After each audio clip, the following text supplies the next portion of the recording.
Hello everybody! Hi. Metroid Dread released on October 8th and I couldn't be happier about it. It's been such a long time coming, plus if you've been around here for a while you might remember that I beat every Metroid game right before this game was announced. And I'm proud to say, this game surpassed everything I thought it would be. It was more action-packed, more strategic, and more cinematic than ever. I'm going to be talking about the game at length here, so obviously spoiler alert for those who need it. I want to break down the gameplay, the upgrades, the maps, the graphics, the story, the lore, all of it. Having become fully knowledgeable of this series, I was able to enjoy this game to its absolute fullest, so before I get into it, maybe check out one of my last Metroid videos to get caught up. Anyway, without any further ado, please sit back, relax, and don't forget to subscribe. Let's get started. The gameplay. This game's engine feels like they took every good part of every side-scrolling Metroid and threw it all together. This game plays beautifully, and there were a few times I noticed just how polished they were compared to the older titles. Often there would be a little jank in how you could move Samus in the older entries, like with the screw attack jumps or coming out of the morph ball. This time though, they ironed it out for real and gave you a Samus that controls like never before. Everything I tried to do in this game was easily accomplished with this control system, and even though you end up using a ton of different buttons along the way, it's all rather simple to keep in mind for me. I'd also like to say that compared to what is technically the most recent game in this series, Metroid 2's remake, the melee attack and slide functions work much more fluidly now. Gone are the days of a forced gimmick, and onward we march to the blue skies of game mechanics we can use whenever we want to. Basically, for all the upgrades I'll be talking about next, just assume that it's as easy to use as my footage makes it seem, because it really is. As for our upgrades, we have a bit of an unconventional path this time around. See, normally in a Metroid game you would be getting a charge shot, a morph ball, and a high jump somewhere around the early third of the game, but this time you won't see the morph ball or high jump for a while. In place of these upgrades, we have a slide that covers morph ball tunnels that are ground level, and a wall jump for the extra height when we need it, instead of a high jump. This is a clever use of limitation actually, because at the start of the game you'll be running into this situation a lot, where if you could only slide a block higher you'd get through a wall. I love this style of gameplay. It's not really linear, because more places open up as you get more abilities, but it limits you in such a way that you just want to keep this room in mind for when you finally do come back with your morph ball. Another ability that's fun to play around with is the spider climb. This ability is found very early and is useful throughout the whole game. You can wall jump off of it with better control than a regular wall, you can grapple to it as long as you aim correctly, and you can squish up against the ceiling while you're doing it. I love this as a Metroid mechanic. Please keep it around for Metroid 6 Nintendo. Rewind a sec to that grapple beam actually. This thing is awesome, and they did with it exactly what I wanted to see in Metroid Prime 4 from this video. The grapple in this game can be used in combat versus a ton of different enemy types, opening a weak spot or serving as a bit of a stun giving you a leg up. I want to see this return for Prime 4 in some way. If they can somehow make the combat even more engaging with this idea, I would love to see it. And they actually made it dope in Dread in the meantime already. This grapple is longer than it's ever been, and it works wonders for sniping grapple points. This ability opened up the door for way quicker exploration. Everywhere I went, I was grappling the walls so that I didn't have to climb them as long. It's also used to open up a few spots as a pulling device, similar to Metroid Prime 3. The only thing they didn't have with the grapple beam this time around was the combat element, but honestly the platforming it brought to the table was more than enough to cover that bill. There was a new upgrade for the morph ball that I haven't seen before called the cross bomb. This thing is pretty sweet actually, and the puzzle solving they make you do with it is satisfying once you've got it down. Aside from its niche uses, it's also just a longer range bomb for your morph ball that doesn't even replace your regular bombs, so who could refuse? One of my favorite parts of this game as well is that they brought back the speed booster and the shine spark. Not only is the shine spark awesome to look at, it makes you feel good every time you do it. Just look at this puzzle I found while trying to 100% my save.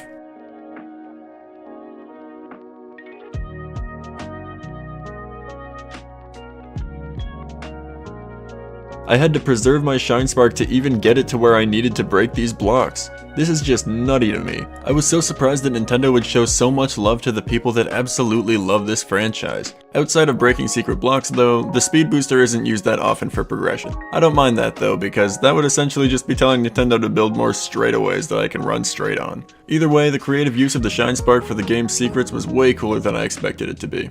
We also have 3 brand new upgrades in the form of Aeon abilities. Near the beginning of the game you'll find this cloaking device. It's easily going to be your best weapon against the Emmy robots that roam the planet, but I'll talk more about them in a second. The cloaking device is also used to get past sensor-locked doors, opening a variety of new pathways to you that were previously dead ends. The 3 risks that come at the benefit of being invisible are that you move slowly, your movement drains your Aeon meter more quickly than standing still, and once your Aeon meter is run out, it starts to take from your health until you disable it. The second Aeon ability is one of my favorite upgrades in the game. The Flash Shift is an evasion move that will let you dash quickly in one direction, left or right. This dash will use your whole meter right away, but you are allowed to chain up to 2 more dashes on top of the first one for free. You just have to know what amount of dashes you'll want to use before you use it too recklessly. I like having a dash like this with a small amount of resource management. It's just more abilities that you can use a lot or a little based on your playstyle. I also discovered I could climb a vertical wall using only the wall jump and the flash shift. I doubt this will ever be necessary tech when it comes to speedrunning or maybe sequence breaking the game, but who knows? It's kinda cool. And lastly, you'll be getting the Pulse Radar. This is essentially the same as Super Metroid's X-ray scope, but it pulses for about 10 seconds over everything at once. And it still goes when you walk out of the room that you used it in. This makes the 100% process in this game really fluid, and I loved finding all the secret walls and collectibles.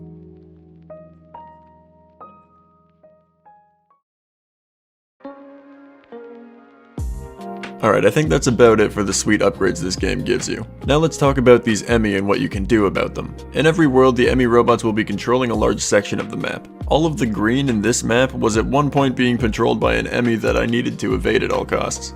The way you actually take them out in this game is really creative. You basically just need to work your way over to the control center of every Emmy zone and destroy the brain behind the operations. Once you've done that, Samus absorbs its power temporarily, just long enough to use this Omega Cannon move to kill the Emmy in that area. This system was really cool, and evading the Emmy the whole time until you can literally blow their face off was a blast for me. And before I get to talking about the world itself, I just want to say Samus's sauce levels were off the chart in this game. She didn't give two shits about anything other than eradicating the X-Parasite for good, and it shows many times. Even when she's talking to the good guys, she's just showing more body language than ever before, and that's nice for us not being able to see her face often anyways. On top of the body language, you actually get to hear Samus speak the language of the Chozo in this game too, which was really dope.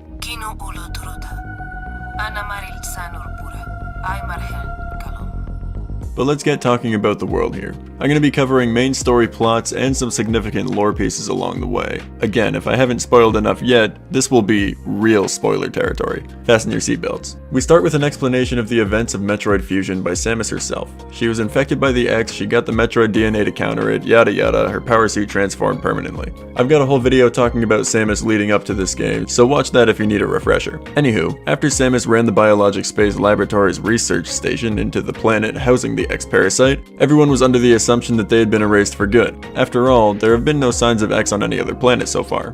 Well, funny I should say that. The Galactic Federation suddenly gets this video sent to them of an X-Parasite roaming in the wild. Immediately, Samus knows what she must do and heads to planet ZDR to finish what she started. Samus lands her ship on planet ZDR and takes an elevator straight to the bottom of the planet's underground facility. The first thing Samus is meant to do here is find a network station that she'll be able to contact Adam with. On her way out of the elevator though, someone was already waiting for her. A battle breaks out and destroys the bridge to the elevator, and without landing a hit of damage on this mechanized Chozo, Samus is defeated and stripped of many of her abilities. She wakes up and finds a network station, and Adam explains to her that the attacker was indeed a Chozo. We finally get to see actions from a Chozo warrior in-game. I was so excited to get to the point where I could finally confront him again, but that wouldn't be for a while yet. Samus begins exploring, and upon entering a strange section of the facility, she finds a broken Emmy trying to chase after her. Realizing her weapons are ineffective on the broken robot, she moves past it and discovers this dead brain creature emanating a strange power. She reaches her left hand towards the brain and the power jumps to her, upgrading her beam cannon to the Omega Cannon. This convenient piece of Chozo technology fires such a big concentrated blast that even an Emmy can't take it to the face. Equipped with the knowledge of what powers she must find to kill these robots, she continues through the planet trying to find her way to the ship. Before long though, Adam points out to Samus that this Chozo warrior must be the one that took over the Federation's Emmys and is sending them after her. And with that being the case, they can't yet figure out why he would leave her alive after their first encounter. Samus continues through the planet just saucing on fools and breaking Emmys until she actually ends up finding Kraid. I can't for the life of me figure out how Kraid got here on this planet. We do get a shot of your Chozo opponent containing him on this planet, which is cool, and I guess technically he isn't shown to die in Super Metroid where we last see him, so sure, Kraid is just here now. But it doesn't matter much. When he dies, it's just very much in the same way. Suddenly Samus comes face to face with some ancient looking Chozo hieroglyphics. While she's studying them, her left hand begins to glow with a pink aura as she becomes visually confused. Before she can make anything of the situation, another Emmy interrupts her and catches her off guard. Before she can be attacked though, it shuts off, standing in place. Samus turns around though and happens to be face to face with a kind elderly Chozo. His name is Quiet Robe and he explains everything to Samus all in one cutscene. We learn that the opposing Chozo warrior is Ravenbeak from the Mockin tribe.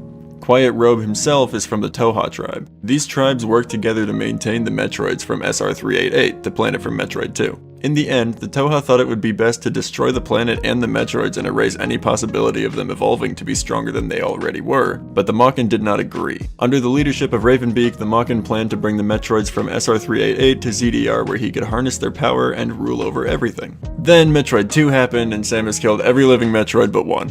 And then that one died at the end of Super Metroid. And right when you think he's going after Samus for revenge, we find that he's actually after the remaining Metroid DNA that resides in Samus' body from the beginning of Metroid Fusion. Samus holds the final remaining evidence that Metroids even existed inside of her blood, and Ravenbeak is looking to get a piece of that cake. And this is why the Emmy are sticking Samus with the needles in the neck. They're trying to extract her Metroid DNA. He then confirms that the X-Parasite footage was not just a bait, but that they are truly contained on this planet. The whole Mockin tribe, save for Ravenbeak, have been infected with the X-Parasite and are kept in a small section of this planet's facility. Then we get to hear Samus speak the language of the Chozo briefly before Quiet Robe is quickly assassinated by a robot. I'm assuming that because Quiet Robe turned off the Emmy, Ravenbeak was able to tell that he was helping the enemy and quickly had him killed. Unfortunately, the Toha tribe is now fully extinct, and Samus' mission becomes a little more complex than just finding her ship. She's got to take out the remaining X-Parasite on the planet and make sure that Ravenbeak doesn't get what he's after. Samus reaches the destination where the X are held and her mission is clear. However, not all goes as planned. As she's walking out of the X containment area, she sees that the doors have been left wide open and the planet has become covered in X-Parasite infested wildlife. Great, one more planet explosion coming up, I guess. Working her way towards the top of the planet, she knows she has to confront Ravenbeak. If she doesn't, there's no guarantee that he won't wreak havoc somewhere else in the galaxy, but one thing is clear. Samus cannot lose this battle, or else Ravenbeak gets his Metroid DNA and a planet full of parasites to clone Samus in her full power with it. Before battle can commence, he informs Samus that when she was young, he was the Chozo that was used to make her a part of the Chozo family. Then he tries out for Galaxy's worst dad, and this is easily one of the greatest Metroid battles I've ever fought. It's full of mechanics that you need to use quickly, and it feels amazing once you learn to dance around his attacks. This boss fight was everything I could have asked for in a 3-phase final fight. After it all though, Samus finds her opening and goes for a killing blow. But she gets caught. Ravenbeak chokes her out with no way for Samus to break free, when suddenly her Metroid DNA activates a fight or flight trigger, transforming Samus into a real Metroid. She destroys Ravenbeak's helmet in one sweep and he can't take her energy-sapping Metroid hand away from himself in time. She saps the power from the whole ship that they're standing in and it crashes into the planet. Ravenbeak is weak, but in a last-ditch effort he quickly absorbs some of the X-Parasite himself and grows to become a powerful monster. Without thinking twice though, Samus blasts a huge beam into his face, killing him near instantly. And in comes the escape sequence. You know, I just love these. It's almost nostalgic in a way that we would be running away from certain death in a limited amount of time at the end of a game. You feel more powerful than Samus has ever felt in the series, and you just get to blast everything out of the way as Metroid Samus. When she reaches her ship, Adam is quick to inform her that she will sap her own ship if she touches it with that hand, and now she's at a crossroads. Unsure of what to do to get away from the exploding planet, she's suddenly surprised with an X-infected Quiet Robe standing on her ship. His body suddenly disappears, and then the X gets absorbed into Samus, reversing her transformation and allowing her to escape the planetary explosion. The ending of this game blew me away. Not only was the revelation of Samus becoming a Metroid and the threat to the entire galaxy intriguing, but the transformation at the end into Metroid Samus just excites me so much. This is something now that we know Samus is capable of doing. Who knows if we'll see it again or not, but she can straight up call on her old adversaries for ultimate strength now. The strength that so many have tried and failed to contain in the past. Not only this, but the final kind gesture of the X-Parasite interested me. It's almost as if the X recognized her as a Metroid, the natural equalizer of the X, and it succumbed to her power. Or perhaps the Chozo are just that wise, and even an X couldn't be mindless when possessing a leader of the Toha tribe. I'd also like to point out that this final cutscene of the fight is not only Samus versus a warrior Chozo, but a Metroid versus its prey, the X-Parasite. And that's just beautiful. Hey everybody, thank you for watching today's video. This game brought me so much joy as a Metroid nerd, and I'm honestly blown away. It's like the whole team knew exactly what I was personally hoping to see out of this game and made it for me. I know my last video said that game was the game of the year, but this game takes the cake for me without a second thought. Anyway, I'll stop talking your ears off now. If I don't, I could go forever about this game and its many details. My name's Myloe, and I'm out.